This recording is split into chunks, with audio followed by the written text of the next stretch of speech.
दोस्तों, सही टाइम पर, सही अवसर पर, सही काम करने से मनुष्य को सफलता मिलती है। इसीलिए व्यक्ति को समय और अवसर के महत्व को समझना चाहिए। एक कहावत है, कोई अवसर चूकने के बाद वापस नहीं लाया जा सकता। जी हाँ, हर व्यक्ति सफल होना चाहता है, पैसे कमाना चाहता है और इसके लिए वह मेहनत करता है। पर कुछ ही लोग सफल हो पाते हैं क्योंकि वो सही समय पर सही अवसर को ढूंढ लेते हैं। इसलिए वक्त और अवसर के महत्व को समझें। दुनिया में अवसरों की कोई कमी नहीं है। आपने यह सुना होगा, एक मौका आपकी ज़िंदगी बदल सकता है। बहुत से लोग इन अवसरों को पहचान रहे हैं और सफल हो रहे हैं। पर क्यों ज़्यादातर लोगों को ऐसे अवसर नहीं मिलते हैं? ऐसा इसलिए होता है कि अवसर तो सामने है, पर आप उसे देख नहीं पाते। व्यक्ति उधेड़-बुन और असमंजस की स्थिति में रहता है और उसके हाथ से मौका चूक जाता है। अक्सर एक छोटा सा अवसर जिसे हम यह सोचकर अनदेखा कर देते हैं कि इससे कुछ नहीं होने वाला, लेकिन एक छोटे अवसर में एक बड़ा अवसर भी छुपा रहता है। विनोबा भावे के अनुसार कई लोग असाधारण अवसरों की बात जोहा करते हैं, किंतु वास्तव में कोई अवसर छोटा या बड़ा नहीं होता। छोटे से छोटा अवसर का सही प्रयोग करने से, अपनी बुद्धि को उसमें जुटा देने से वह छोटा अवसर बड़ा बन जाता है। इसलिए अवसर को पहचानें, क्योंकि एक बार यदि मौका चूक गया तो वो वापस नहीं आता। दोस्तों, यहाँ मैं आपको 3 कहानियाँ सुनाऊंगी, जिससे आप जानेंगे कि सही अवसर मिलने पर उसका उपयोग कर लेना चाहिए, वरना बाद में पछताना पड़ता है। पहली कहानी है बैल की पूंछ। एक किसान की बहुत ही सुंदर बेटी थी। एक नौजवान लड़का उस किसान की बेटी से शादी की इच्छा लेकर किसान के पास आया। उसने किसान की बेटी से शादी करने की इच्छा जताई। किसान ने उसकी ओर देखा और कहा, युवक, तुम खेत में जाओ, मैं एक एक करके 3 बैल छोड़ने वाला हूँ। यदि तुम तीनों बैलों में से किसी एक की भी पूंछ पकड़ लो तो मैं अपनी बेटी की शादी तुमसे कर दूंगा। नौजवान इस आसान शर्त को सुनकर खुश हो गया और खेत में बैल की पूंछ पकड़ने की मुद्रा लेकर खड़ा हो गया। किसान ने खेत में स्थित घर का दरवाज़ा खोला, तभी एक बहुत ही बड़ा और खतरनाक बैल उसमें से निकला। नौजवान ने ऐसा बैल पहले कभी नहीं देखा था, अतः उससे डर कर नौजवान ने निर्णय लिया कि वह अगले बैल का इंतज़ार करेगा और वह एक तरफ हो गया, जिससे बैल उसके पास से होकर निकल गया। दरवाज़ा फिर खुला। आश्चर्यजनक रूप से इस बार पहले से भी बड़ा और भयंकर बैल निकला। नौजवान ने सोचा कि इससे तो पहला वाला बैल ठीक था। फिर उसने एक और होकर बैल को निकल जाने दिया। दरवाज़ा तीसरी बार खुला। नौजवान के चेहरे पर मुस्कान आ गई। इस बार एक छोटा और मरियल बैल निकला। जैसे ही बैल नौजवान के पास आने लगा, नौजवान ने उसकी पूंछ पकड़ने के लिए मुद्रा बना ली ताकि उसकी पूंछ सही समय पर पकड़ लें। पर यह क्या, उस बैल की तो पूंछ ही नहीं थी।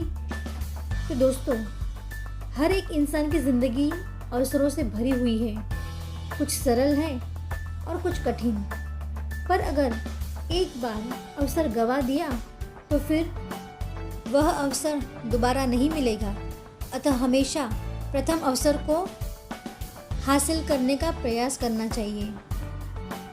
अब दूसरी कहानी है सुंदर फूल। एक युवा लड़का एक प्रसिद्ध साधु के पास गया और बोला कि महाराज, मुझे कम समय में सबसे ज़्यादा सफलता हासिल करनी है। मैं नीचे से शुरू नहीं करना चाहता। मुझे कोई ऐसा उपाय बताएं जिससे कि मैं सीधे मेरे लक्ष्य पर पहुंच जाऊं। साधु ने कहा, ठीक है, मैं तुम्हें उपाय तो बता दूंगा, लेकिन पहले मेरा एक काम कर दो। मेरे इस बाग में से एक सबसे सुंदर फूल तोड़ कर ले आओ, लेकिन ध्यान रखना, एक बार अगर निकल जाओ तो पीछे पलटकर फूल नहीं तोड़ना है। लड़का बोला, ठीक है महाराज। ये तो छोटा सा काम है, मैं अभी एक सुंदर सा फूल तोड़कर ले आता हूँ। वह लड़का बाग में गया तो उसे पहले ही फूल बहुत सुंदर लगा, लेकिन उसने सोचा कि आगे इससे भी अच्छे फूल होंगे। लड़का आगे बढ़ा, उसे एक से बढ़कर एक सुंदर फूल दिख रहे थे, लेकिन वह अच्छे से अच्छे फूल देखने के लिए आगे बढ़ता रहा। जब वह बाग के अंत में पहुंचा तो वहाँ मुरझाए हुए और बेजान फूल थे। यह देखकर लड़का निराश हो गया और खाली हाथ ही संत के पास पहुंच गया। साधु ने उससे पूछा कि तुम फूल लेकर नहीं आए, खाली हाथ क्यों आए हो? लड़के ने कहा कि महाराज, मैं बाग में फूल तो बहुत अच्छे अच्छे थे, लेकिन मैं सबसे सुंदर फूल की चाहत में आगे बढ़ता रहा। अंत में सभी फूल मुरझाए हुए थे, इसी वजह से मैं खाली हाथ आ गया। साधु ने उसे समझाते हुए कहा कि हमारे जीवन में भी ऐसा ही होता है, इसीलिए प्रारंभ से काम करना शुरू कर देना चाहिए। जैसे ही कोई अवसर मिले उसका उपयोग कर लेना चाहिए। ज़्यादा अच्छे अवसर के चक्कर में हाथ आए अवसर को नहीं छोड़ना चाहिए, वरना अंत में खाली हाथ लौटना पड़ता है। अब तीसरी कहानी, रेत की थैली। तेनालीरामा अपनी बुद्धि और हास्य के लिए प्रसिद्ध थे। बात उस समय की है जब वो राजा कृष्णदेव राय के दरबार के सदस्य नहीं थे। एक बार जब राजगुरु नगर भ्रमण के लिए निकले तो उन्होंने राजगुरु से दरबार में सम्मिलित होने और मनोरंजन करने का अनुरोध किया। तेनालीरामा ने अपनी लिखी कुछ हास्य पंक्तियां भी राजगुरु को दिखाईं। राजगुरु ने उन्हें कह दिया कि ठीक है, मैं महाराज से बात कर तुम्हें बता दूंगा। कई हफ्ते बीतने के बाद भी जब राजगुरु का कोई जवाब नहीं आया तो तेनालीरामा ने खुद राजगुरु से मिलने का फैसला किया। जब राजगुरु ने उन्हें देखा तो वह आश्चर्यचकित हो गए कि रमन ने उनकी बातों को इतनी गंभीरता से ले लिया और मिलने भी आ पहुंचा। उस समय फिर राजगुरु ने रामा को टाल दिया, लेकिन रामा हार मानने वाला नहीं था। वह बस राजा के लिए अपनी योग्यता साबित करने का एक मौके का इंतजार कर रहा था। अगले दिन रमन दरबार में पहुंच गया, जहां एक प्रसिद्ध जादूगर राजा और उसके दरबारियों को मनोरंजन कर रहा था। खेल के अंत में जादूगर ने दरबार में मौजूद सभी दरबारियों को चुनौती दी कि अगर कोई आकर उसे हरा दे तो वह उसका गुलाम हो जाएगा। कोई भी दरबारी आगे नहीं आया। यह देख राजा को शर्म आ गई। तभी रामा ने खड़े होकर घोषणा की कि वह जादूगर को चुनौती दे सकता है। राजा ने रामा को देखा और बोले, ठीक है, यदि तुम इस जादूगर को हरा दोगे तो तुम्हें सोने से भरा एक थैली उपहार में दिया जाएगा। दूसरे दिन जब रामा दरबार की ओर जा रहे थे तब उस जादूगर ने रामा को देखकर कहा, रामा, तुमने चुनौती स्वीकार करके बहुत बड़ी गलती कर दी। तुम्हें सोने से भरी थैली तो नहीं मिलेगी। हाँ, मैं तुम्हें यह रेत से भरी थैली देता हूँ। जब जब इसे देखोगे तो मेरी याद आएगी। और हंसकर चला गया। दरबार में रमन ने उस जादूगर से कहा, क्या जो काम मैं अपनी बंद आंखों से कर सकता हूँ, क्या तुम वही काम अपनी खुली आंखों से कर सकते हो? जादूगर बिना सोचे समझे सहमत हो गया।